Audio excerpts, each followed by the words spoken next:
Su nombre aparece precisamente en una anotación en la agenda de la fontanera Leire 10.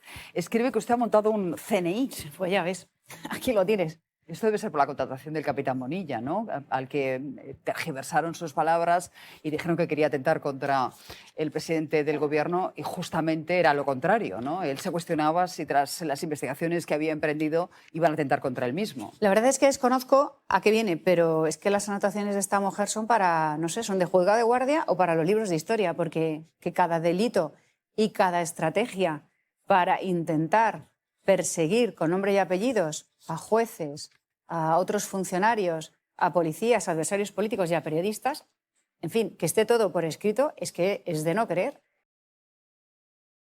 Vamos a contar las conversaciones de agentes de la UCO que hoy trabajan para Isabel Díaz Ayuso, lo que se está definiendo ya como la UCO patriótica. Hola, mister, ¿cómo te va la vida? Me va bien, aunque ha sido la Semana Santa más aburrida de los últimos años. Pues sí, la mía exactamente igual, inactiva del todo. Es lo que quieren los rojomorados estos, que nos mate el aburrimiento.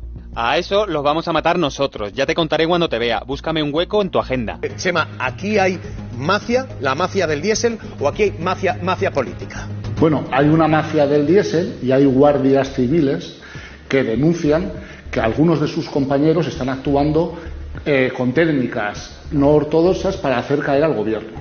Son los propios guardias civiles quienes señalan a la UCO patriótica. Uno, mediante denuncias internas a sus superiores e incluso alguna denuncia que está en los juzgados. Aquí se habla de una exconcejala del PSOE que creo que hace 10 años. Nosotros hoy estamos hablando de un capitán de la Guardia Civil que está hoy en día como alto cargo del gobierno de Isabel Díaz Ayuso cobrando 84.000 euros, que durante años insultó, tal y como queda constatado, al gobierno, quería hacerle caer, y que a partir de 2021, a través de un confidente, empezó a indagar sin mandato judicial previo, a investigar a cargos cercanos del PSOE. Y lo de la UCO patriótica no lo decimos nosotros. Hay que recordar que son propios agentes de la Guardia Civil quienes alertan que este capitán y otros miembros estarían haciendo labores de contravigilancia, espiando a gente que no deberían espiar y haciendo investigaciones solo para hacer caer al gobierno. Esta denuncia, reitero, parte de agentes de la Guardia Civil escandalizados ante lo que ocurría. Y en concreto también está esta cuestión que lo que viene a aventurar es que hubo una investigación extrajudicial previa a que se abriera la causa. Y esos elementos son los que, de alguna forma, creo que justifican la incoación de diligencias por parte de la Fiscalía una vez presentada la denuncia del Partido Popular. Porque si no, no se puede justificar que se incoaran diligencias a través de una denuncia con una exposición tan pobre. Salvo que hubiera elementos obtenidos previamente y sin amparo judicial. Has escrito un tuit, Alfonso, me gustaría empezar por ahí, en el que literalmente afirmas que desde el PP de Madrid denunciamos a la Fiscalía contratos de Ábalos, Illa y otros miembros del gobierno de Sánchez. No andábamos desencaminados. No andabais desencaminados. Cuéntanos. Yo creo que... Dime. Yo creo que la periodista lo estaba explicando bien, ¿no? Yo creo que más allá de la presunción de inocencia que cualquier gestor público tiene y que evidentemente en esos momentos, como bien decía también el propio Ábalos, se pagaban a veces incluso sobreprecios por mascarillas en un momento en el que había falta de material, lo que sí nosotros vimos es que había determinados contratos que eran especialmente raros, ¿no? ¿Qué es lo que os llevó a poner este tipo de denuncias? Pues efectivamente, como bien dice la propia denuncia, fueron informaciones que empezaron a salir en los medios de comunicación, ¿no? Y lo que hicimos nosotros fue analizar esta información y realizar un trabajo también propio de investigación de estas cuestiones, a ver si esa información que se publicaba se correspondía con la realidad. ¿Estamos hablando de una venganza, Alfonso? Que en abril de 2021, efectivamente, en una trama que no tiene nada que ver con las que se están investigando, que es una trama de hidrocarburos en torno a una empresa que se llama Gaslow, este capitán de la Guardia Civil habla con un empresario que es un confidente y aparece por primera vez el nombre de Koldo García, y este confidente le dice que es la mano derecha de los que trincan. Eso es una cuestión que se queda ahí, no se judicializa, no se investiga, no se abre una investigación por esas supuestas actividades ilegales de Koldo García, y luego es verdad que este capitán ficha por el Servicio Madrileño de Salud, por la Comunidad de Madrid, y el Partido Popular, Alfonso Serrano en concreto, va a la Fiscalía Anticorrupción y denuncia los contratos con la empresa Soluciones de Gestión. Se inician investigaciones en la Fiscalía Anticorrupción, se pone una querella, se va a la Audiencia Nacional y estalla el caso político. Usted ha pedido la comparecencia y la testifical de este ex capitán de la UCO que ahora trabaja para la Comunidad de Madrid, el capitán Bonilla.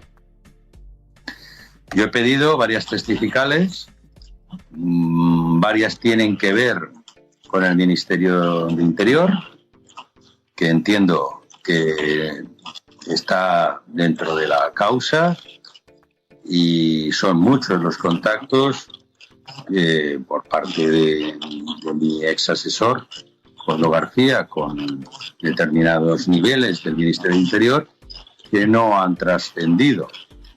Y en concreto también está esta cuestión que lo que viene a aventurar es que hubo una investigación extrajudicial previa a que se abriera la causa. Y esos elementos son los que de alguna forma creo que justifican la incoación de diligencias por parte de la Fiscalía una vez presentada la denuncia del Partido Popular. Porque si no, no se puede justificar que se incoaran diligencias a través de una denuncia con una exposición tan pobre. Salvo que hubiera elementos obtenidos previamente y sin amparo judicial. Por eso creo que es importante su presencia.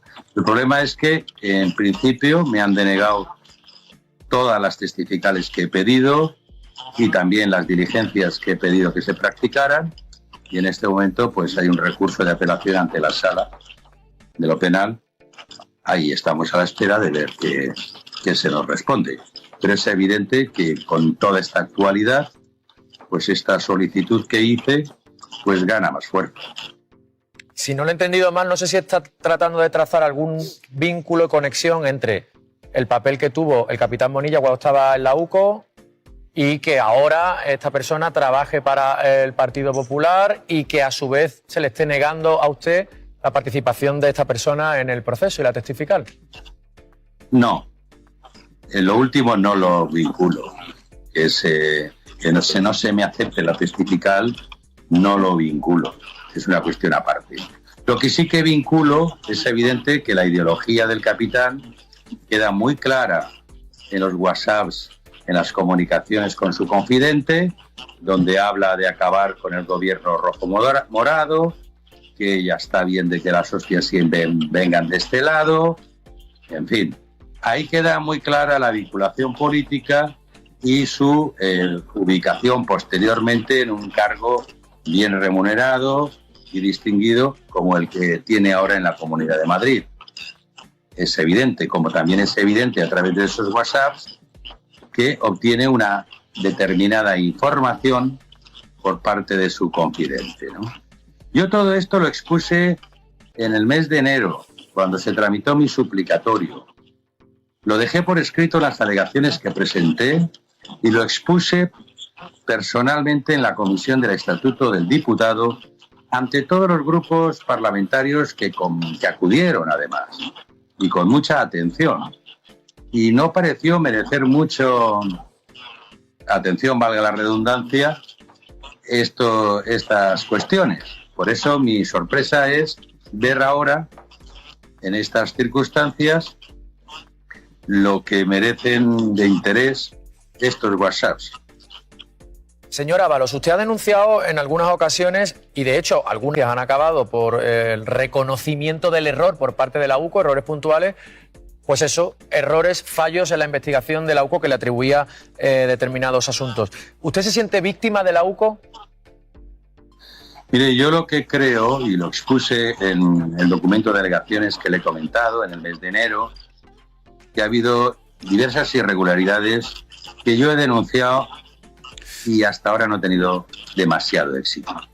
Por ejemplo, la interceptación de una comunicación cuando yo era presidente de la Comisión de Interior del Congreso de los Diputados, una comunicación que me dirigía a un alto cargo del Ministerio de Transportes, que mereció un operativo por parte de la Guardia Civil para hacerse con esa comunicación, que luego fue decepcionante el contenido de la misma, no invalida el operativo irregular que se estableció para interceptar esa comunicación. De la misma forma que la vigilancia estática en mi domicilio, que la consulta de bases de datos para averiguar, por ejemplo, la titularidad de mi vehículo o determinados desplazamientos en hoteles, todo esto evidentemente no se podía hacer en aquel momento porque no se había tramitado el suplicatorio en el Congreso.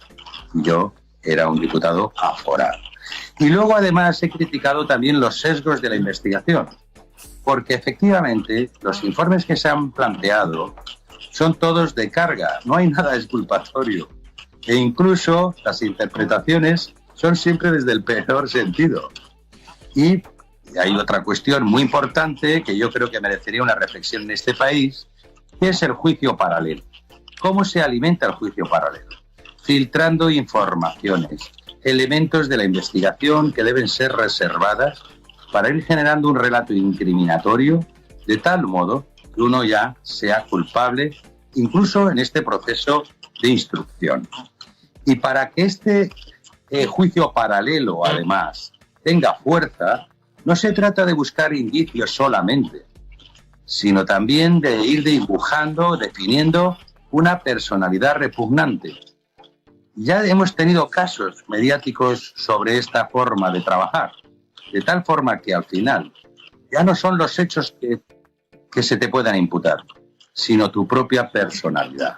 Y esto se ha generado no solamente ya con informaciones manipuladas o sesgadas, sino hemos llegado a bulos vergonzosos.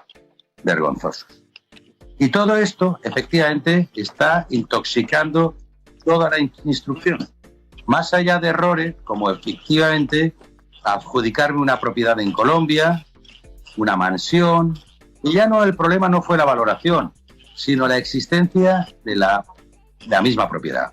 José Luis. O, por ejemplo, pedir que se aclararan la imputación de unas dietas exentas de impuestos, cuando se podría haber arreglado la cuestión simplemente con los asesores que la agencia tributaria tiene a disposición a la Fiscalía Anticorrupción. No hubieran merecido que se planteara un auto, porque de esta forma lo que se consiguió fue un recorrido mediático que, de haberlo hecho dentro de la reserva de la propia investigación, no se hubiera tenido.